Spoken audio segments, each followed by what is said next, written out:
Good morning, everybody. Hope everybody's doing well, and thank you for joining me today, right on this Monday morning. We're going to be talking about ChatGPT and really how to use it, how to develop it in terms of being a leader. What would be helpful for me, if anybody is on here, I'd love to hear how you're using it now, if you're using it. So if you wouldn't in the chat, just as we're sort of getting ready to start, if you just say that you are using it, or what actually platform you might be using as well, would be interesting. So, and what we'll do is we'll go through a few slides, just sort of some background in regards to ChatGPT. But then what I will be doing also is I'll switch over and do a live demonstration of this in terms of some of the ways that I've used this, and hopefully those will be helpful for those that that are on the webinar. So this is a quote that I've used for probably a decade anyway, by a gentleman, Eric Hoffer. It says, "In times of change, the learners will inherit the earth, while the learned will find themselves perfectly suited for a world that no longer exists." And I think it feels like every year that I use this quote in some way, it just continues to be relevant in terms of what we're doing. So again, I think this is a perfect example. There are a lot of people that I've found that are resistant to using ChatGPT for one reason or another. And I will quote, I remember hearing Gary Vaynerchuk say that technology doesn't care what you think about it. It's coming. So to me, I look at this and saying, if it is here, the best thing I can do is understand how it. And I will tell you, I've been using it for just about a year now. And it has been incredible in terms of the impact that it's had for me, my business, working with my clients. It has really just elevated my ability to be able to be much more efficient and effective for them and for myself as well. So what are the objectives, right? We're going to talk about some different platforms. There are a number of different platforms out there. We'll talk about the generative prompt, what that is and why it's so powerful. To me, that's really everything here. Then we'll talk about some of the prompts that we can use and how we can elevate those. I'll tell you how I'm using it. I'll give you some examples, and then again, we'll do sort of that live version. So we'll take about 15 minutes to go through some of these slides. A little bit background on myself in terms of who I am. I have a podcast that I've run since 2018 called Learning from Leaders. I have a company that I first started in 2008, and I launched a book called The Leadership Bridge back in June of 2022. And these are some of the companies that either I've worked with in the past or am currently working with. And certainly the current clients that I have, I am finding many more ways to insert chat into the work that we do that helps them to be more effective in terms of the work that we're doing, either individually as teams.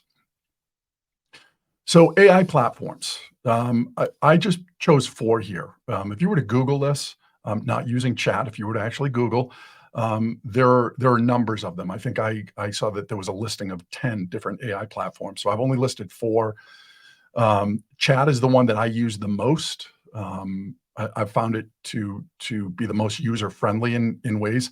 I've also used Claude as well, and I have subscriptions to both ChatGPT and to Claude. Again, I use both of them.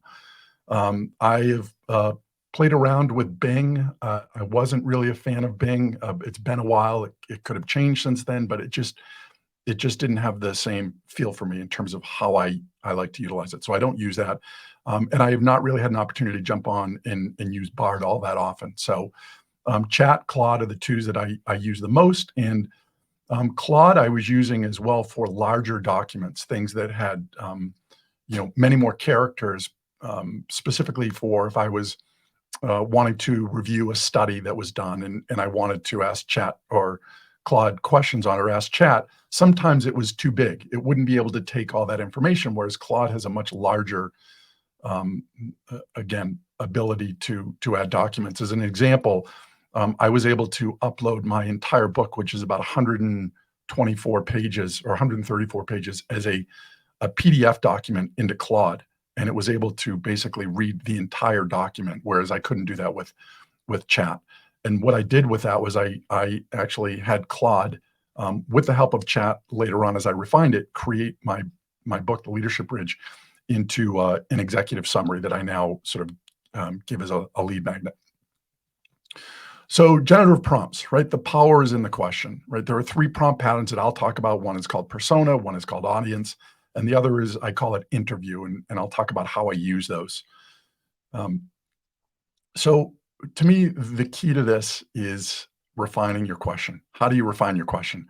I look at Chat or Claude or any of these as they're almost like for those of you that might have been familiar with the crazy eight ball, that you shook it, threw it up in the air, and it came back. And this to me is the same thing, but also along those lines is that you get real answers with this. And also, the better you are at asking the question, the better the information you get back. I think of it as garbage in, garbage out. If I don't ask a good question, then I probably won't get I won't leverage this tool as effectively as I could. So here is one prompt that you can add right when you start Chat, and I'll give you an example of how I used it when we actually go to the live demo of this. Is that you could actually ask this or prompt it to say, from now on, when I ask a question, suggest a better version on the question and ask if I want to use it instead. So to me, this gives you an opportunity to start understanding like what are powerful questions? How do I ask these things? And you've actually asked Chat or Claude or Bard or Bing or whichever one you use along these same lines. Like help me to get better at asking questions. What's more effective? So if you can, I would remember that prompt, especially as you're starting to do work in this area in terms of how do you utilize it. This to me is a great prompt to be able to help you refine those questions. So here's a persona prompt, right? And I use this quite often where I will say act as, and that's the key to this, right? It's really the act as part, at least as I use it for a persona prompt. And what I'm asking it to do is act as an expert trained in the Cotter 8 model, and I'll talk about that in the live version. Act as an expert editor, act as an expert copywriter, act as an expert in motivational interviewing. I'll talk about how I use that. Act as an employee in this particular field or within this industry. I can use it for that. What are some of the interests or things that might be of value? So a number of different ways, but the key to that is act as, and whatever that is. And again, I'll talk about how that can be valuable. So the next one we talk about is an audience persona, right? So assume I have no knowledge in this area and explain to me in a way that does not overwhelm me. So whatever the topic is, I could ask it to assume I've got no knowledge, or assume the group that I'm dealing with has no knowledge in this area, the audience that I'm working with. What are some ways that I could present the information that I know that will be easy for them to understand? Believe it or not, I use this as well when I'm reading studies or articles that might have some areas that I find a little more complex to read. I might ask it, I might cut and paste that piece and ask it to explain it to me in a fifth grader model. And it provides me some context in terms of what the article is about. And then I can go back and read it again and almost get a feeling for, based on the description, what is actually being said in the article. So the last one is an interview persona, and I think this one is really valuable too, right? So this would be a prompt. I would say you are working with a manager to help them effectively deal with an employee who is having performance issues. Here's the act as. This is almost like a double persona, right? Act as an expert in motivational interviewing. We're going to talk about what that is, right? Ask them questions one at a time to understand the specific issues they are having with their employee, right? Ask as many questions, or you could say ask 10 questions to create an outline the manager can follow to help their employee and provide that outline, right? So what I've done is I've asked Chat to act as this person, an expert in motivational interviewing. And then what I'm asking it to do next is to say, ask me about my employee, right? This is the problem that I'm having. Ask me about this employee based on what you know about motivational interviewing and how it can help me. And ask enough questions so that you understand my employee, the situation that I'm dealing with, and then create an outline for me in terms of a strategy that I can use, how I'm going to be effective at this. And to me, it's such a powerful way we can do this. And there are so many different ways I could, if I wanted to get healthier, I could ask chat to act as um, a personal trainer, um, and or a dietitian, and I want to get healthier. Ask me, interview me as though I were your client in terms of how you would do that. And what we'll do is start asking your age and different components, financial planning, whatever your thing is. You could do that with this one. So the interview persona. So remember that. Right. So, what are some other suggestions, some other ways that you might use it? Well, you could create motivational content, right? What is an inspiring case study I could share about a company culture that fosters innovation, right? If I do lunch and learns, what are some forward thinking topics to cover in employee skill building workshops? Writing, right? Can you review this draft announcement that I'm going to send out? Um, and can you give me feedback on it? I was working with an individual director who had to send out an email about a change that was going to be made. And there's a social needs model that I used, and what I asked him to do was cut and paste his memo that he was going to send out to this group, and then ask chat to basically evaluate it based on the social needs that we talk about that are important to employees. And what it did was it broke it out to say, here might be some of the issues in terms of the way this is written that you may want to change this up, right? So that was really important for them in terms of being able to understand, like, how do I use this, right? Providing data insights, review this article or study, make suggestions on how I can leverage it in my team or business or industry. I do this quite a bit. Having come from the biotech industry many years ago, it was all around research. So I still continue to do. I'm always looking for studies in a lot of different areas, whether it's team building, personal development, motivation, mindset, leadership skills, whatever that might be. And those studies, what I'm doing is I'm asking it based on the outcomes of the study, or what's the strength of the study, the methods, act as an expert researcher for a peer reviewed journal. How would you rate this study in terms of its validity? So a lot of different ways, right? Brainstorm about team building exercises. A lot of different ways we can use this. So how have I used it? Well, I've used it to create case studies, workshop outlines, quizzes. I use it for social media. I've used it for what ifs, right? Um, Additional validation on the model. So there are these 5 models that I use pretty regularly in the work that I do, and they're all based around either influence or well-being or goal setting, understanding social needs, or the umbrella for me is around cables. This model that I developed around research behaviors for developing engagement and inspiring teams. So what I continue to do is when I'm working with these, if there are challenges that have come up, I will ask it, how does this model address this problem? Or how, based on this recent study, does what I've created address the challenge that this study brings up? So going all along those lines, right? Cross-referencing, right? How does the cables model address each of the questions in Gallup's Q12 and provide examples, right? As I mentioned, I used it to create an executive book summary. I use it as a coaching assistant. There are multiple plugins that when you utilize ChatGPT, which is the one that I use most often, that allow me to do different things with my business. And there are lots of them, right? And again, there's so many more, and it continues to grow. If there's one thing I go back to this, leaders or learners, is that I'm taking classes now in regards to generative platforms and questioning and understanding as much as I can, because it changes all the time. And there are so many free resources that you can do online in terms of continue to access information. All right, so let's jump over actually to give ChatGPT a try. And what I did was I set up a couple examples already because I wanted to save us some time. But what I'll do is I'll add on to the end of these in terms of what I've done. So give me just a moment here, and we'll switch this over.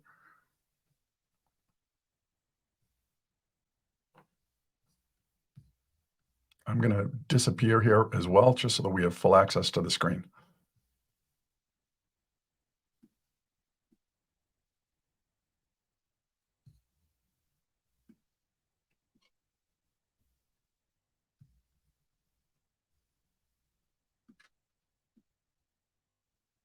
Bear with me. All right. So let's see. Hopefully you can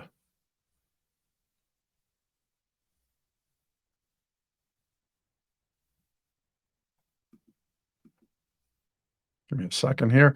So you can see this is my ChatGPT screen up here. And what I've done is if you look down the left, this is my history. Either today, yesterday, things that I've done. You can see really, you get an insight in terms of what I've played around with. And the benefit of this is that you have access to this all the time, right? This is always, you get a running. So if I wanted to go back to something that I had sort of been asking questions on or an area that I was focused on, I can go back to that again and sort of jump in, and we're going to do that now in terms of one of the things that I talked about was cables, right? This is a model that I use. So what I've done is I've asked it to bring up cables again. So this was earlier. What I did was I said, can you provide recent research on Patrick Varno's cables model?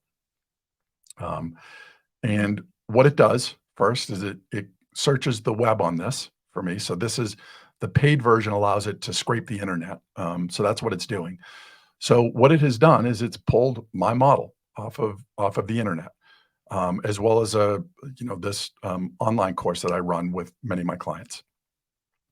So what I asked it to do next was, well, what does the Gallup organization use to measure employee engagement?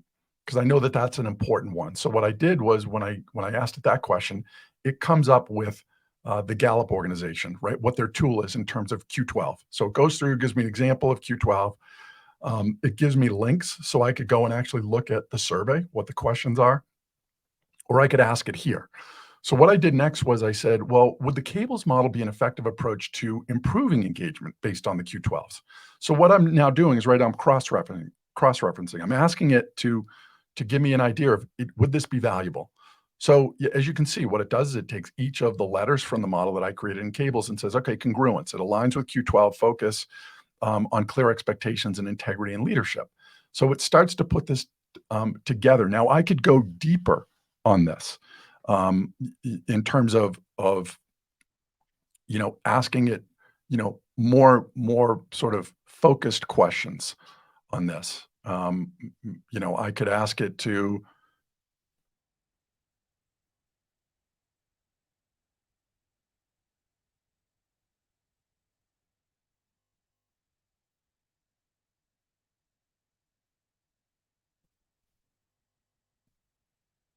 right? So here I said, can you provide suggested strategies to improve listening? So now what it's doing is it's simply going to start looking out there and saying, what are some of the things that we could do to improve listening if that was one of the areas, right? So active listening, right? Tells me how what we could do in that. And believe it or not, this is a little slow, the way it's sort of pumping this out. Usually it's faster. What's probably happening is there are a lot of people that are on here right now. So what it's doing is it's providing me an opportunity to look and figure out in this specific area, how do I improve in that area? So what I could do if, say, I write articles or anything that I send out there, and I'm like, well, I want this to help me, but I want it to be in my style. What I could do, you'll see I come over to expert style.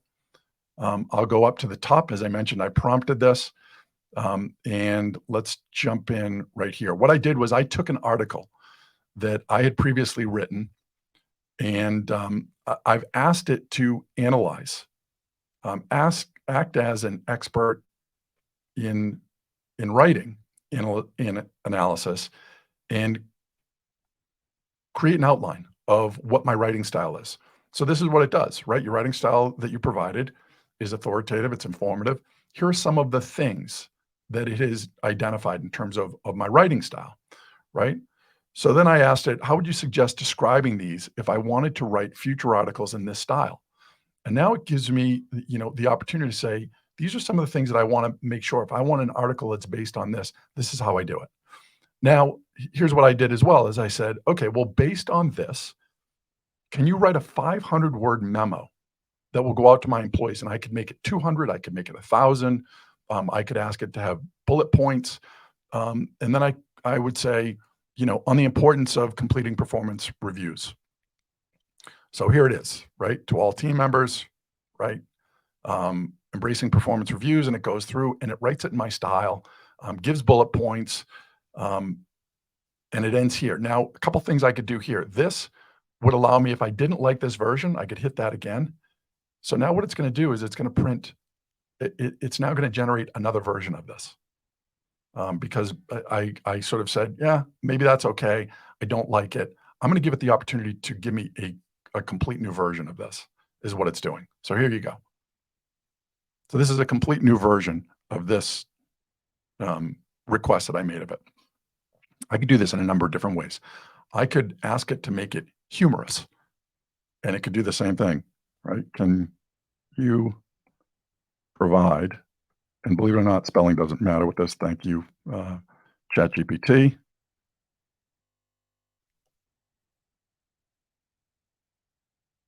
Right? Can you provide a humorous version? Now, it won't go until this is done, but you'll see here in just a second.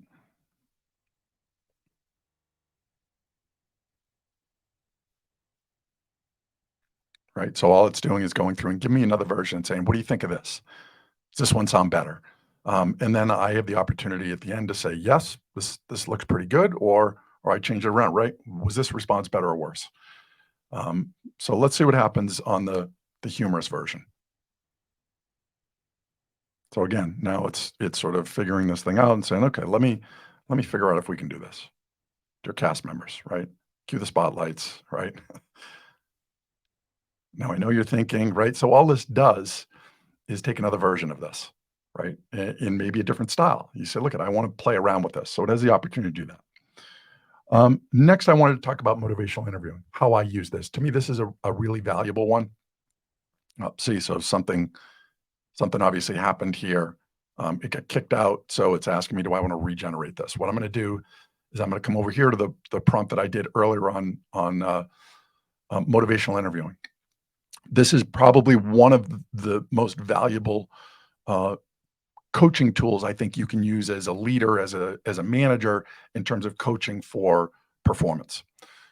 A lot of validation, but what I asked it is, what is motivational interviewing? So, right, so it tells me what it is, who it was developed by, what are the key features to it, right? Collaboration, evocation, autonomy, compassion, use of specific techniques. Now, this is speaking about it based on its use in a healthcare model. So what I then asked it was, well, is this an effective approach to use in a work setting with employee performance issues?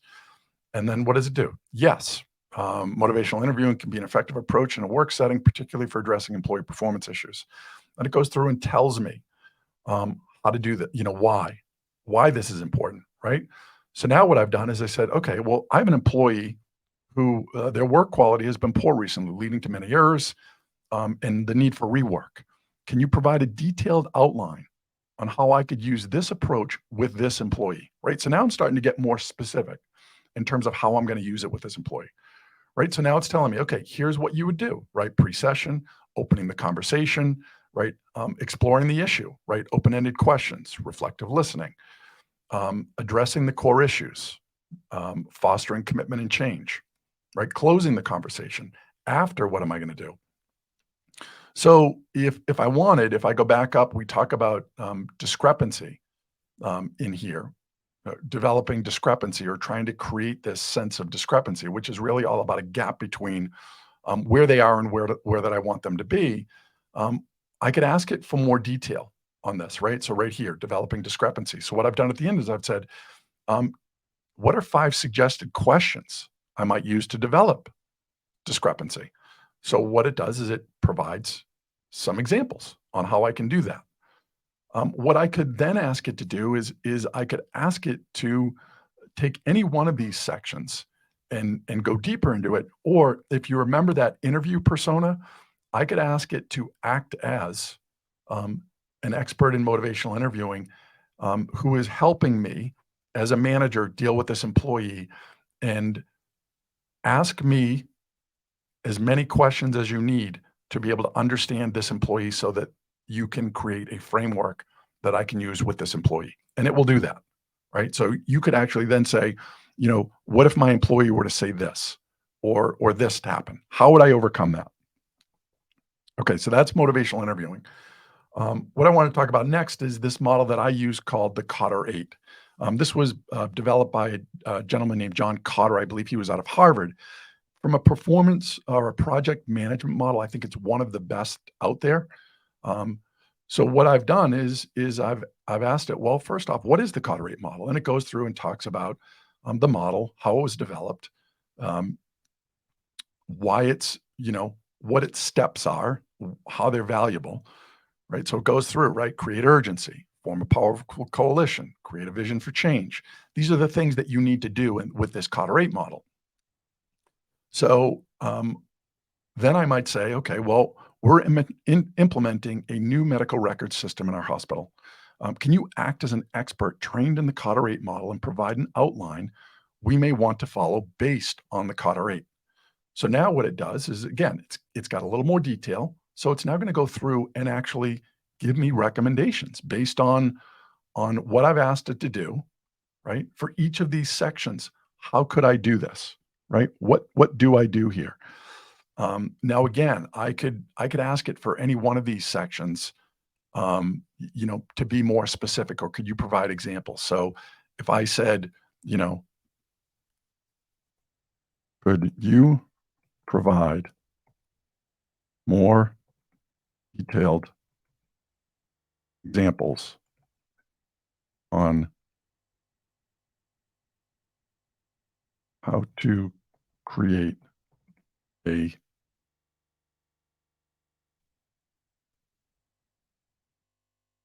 vision for change? And I'm not going to fix that typo because it will know what I'm saying there.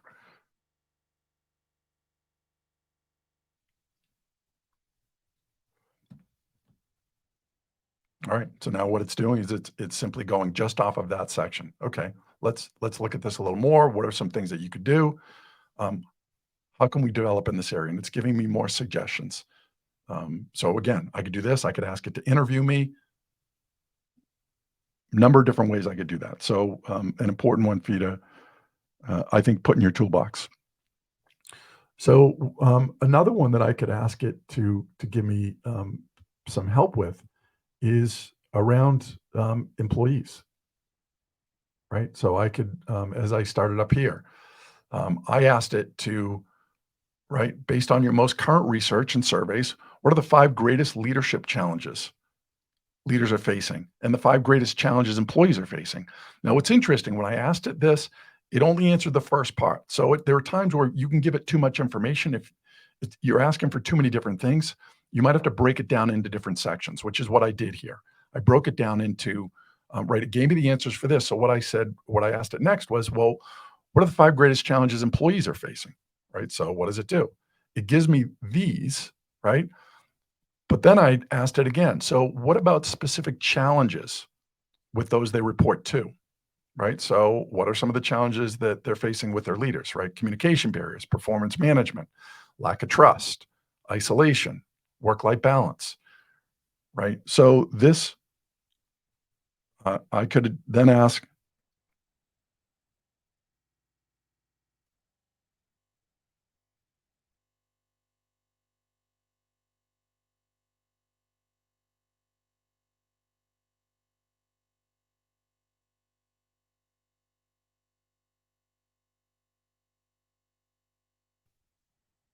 right? So now I've asked it, can you provide some suggestions now? So again, what is it doing? It's going out there and looking for, I could say, best practices. I could say, based on certain models, how would you use this? I can do this for, if there are certain models that I use around goal setting, right? For SMART or set goals that I use, or different models that are out there, right? The one thing or traction or the 4 disciplines of execution. I could ask it, based on what I'm trying to do, how would this align with the 4 disciplines of execution? So I'll ask it to regenerate, and let's see what happens. Right. So I think we just have a lot of people that are probably on right now. So sometimes it'll kick you off. Less so in the paid version, which I think is about $20 a month for me to have access to this. Right. So now it's just giving me suggestions. I could ask it to put together a 30-minute workshop for me.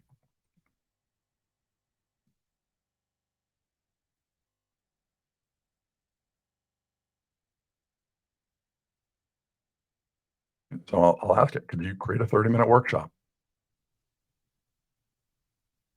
Wait for it to finish up here.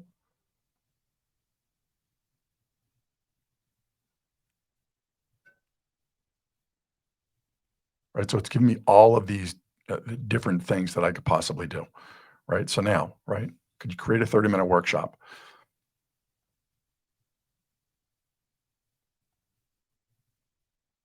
So here it goes. Just going to do the whole thing. Objectives are recommended.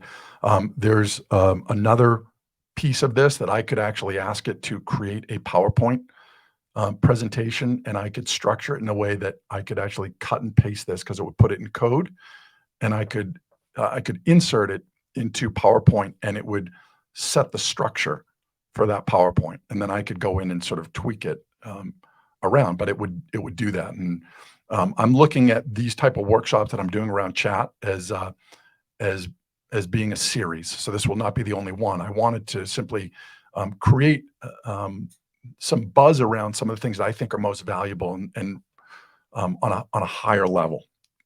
So the last one that after this is finished that I'll talk about is I want to go back to that refining questions. How do we do that, or why that can be valuable?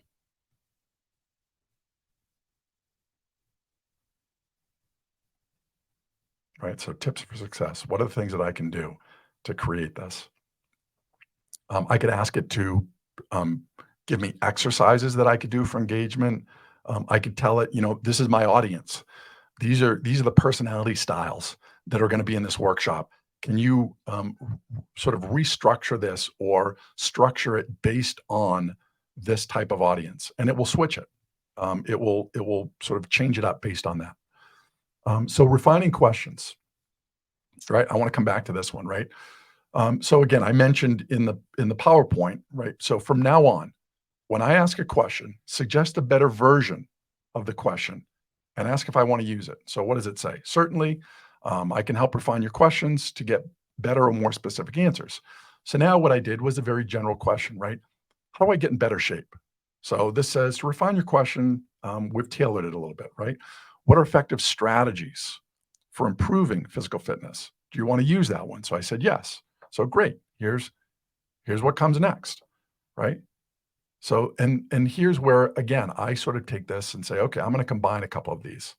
I'm now going to not only ask it to maybe act as an expert in this area, I'm going to ask it to interview me, right? So think about this from a standpoint of a personal trainer, right? Can you ask me questions one at and you notice, right? At a T, it knows what this question is going to be. It sort of based on all of its data, it can almost predict what my next word would have been. So absolutely. Let's start with the first detail. What's your current age? 35. That was a while ago. Great. Thank you. Next question. What's your current fitness level? So if I were to write in, regularly active.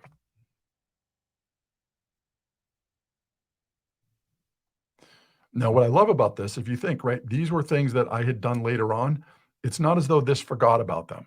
So when I go back to it, it's as though we're just continuing our conversation. Chat and we're just chatting. We're going to finish where we left off. It remembers everything that we talked about. And we're having these conversations. We're picking up right where we left off. Excellent. Thanks for the information. Do you have any time constraints? Yeah, right. Or whatever that is. So that again gives me the opportunity um, to just delve into how I can be more effective with this. So I'm going to jump back over. Let's see if I actually am able to do this here. Um, I'm going to bring us back over to the PowerPoint because what I want to do is, again, I want us to have an opportunity to to really discuss how do we use this, right, or to recap this.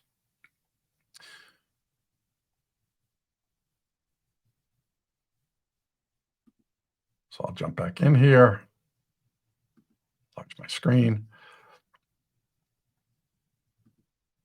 And our last slide, right? Many different platforms, right? The questioning and refining the question. That is probably the biggest thing that you can have as a takeaway here is that this is all about the prompt. The better you are at asking the questions, the better the results that you're gonna get back. And I would highly recommend. There's a course that I just completed. That believe it or not, I've been doing this for a long time. I found a lot of value to it in terms of the structure of it. and it was on Coursera. And it was by Vanderbilt University is the one that runs the class, and it's on generative prompts, how to create better prompts. But there are so many resources out there, so many people have classes um, that they're worthwhile. Any cheat sheets, any things that you get like that, they're just worth holding on to, right? Number of areas. There are so many different areas, and we've only touched on a few in terms of how I become better as a leader. Anything that I've read in a book, I can go back and research it and ask chat to um, align what my thoughts are or what my challenge is with how would I use this based on what I read in this book.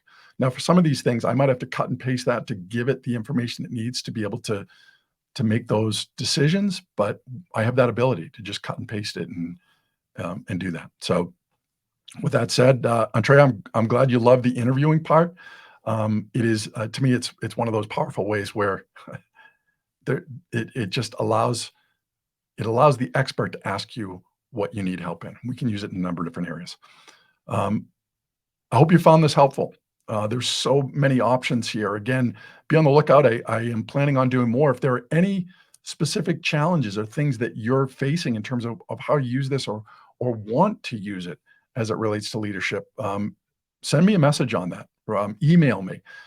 Ask questions. I'll go deeper in terms of how I'm using it with my clients. I will tell you, this is a tool that has just made things so much more incredible for me. So I appreciate your time, and again, hope you found this valuable. And wishing you all the best. Have a great day, and go out there and rise above your best.